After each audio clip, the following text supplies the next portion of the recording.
কারামুক্ত অভিনেত্রী নুসরাত ফারিয়া জুলাই হত্যাচেষ্টা মামলায় কারাগারে পাঠানোর একদিনের মাথায় জামিন পেলেন এই চিত্রনায়িকা।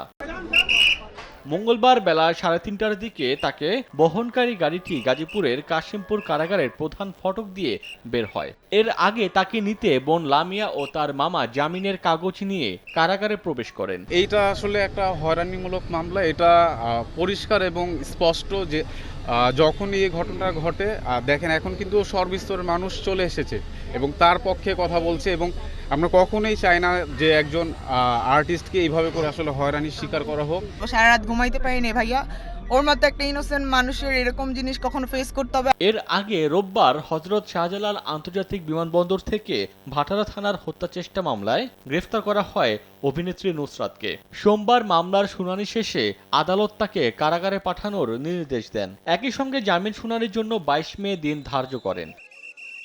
এনামুল হক নামে এক ব্যক্তির গত 27 মার্চ আদালতে দায়ের করা মামলায় আসামি করেন শেখ হাসিনা, 17 জন অভিনয়শিল্পী ও আরও 265 জনকে। এতে 207 নম্বর ব্যক্তি হিসেবে অভিযোগ আনা হয় নুসরাত ফারিয়ার বিরুদ্ধে। ওমর ফারুক, সময় সংবাদ।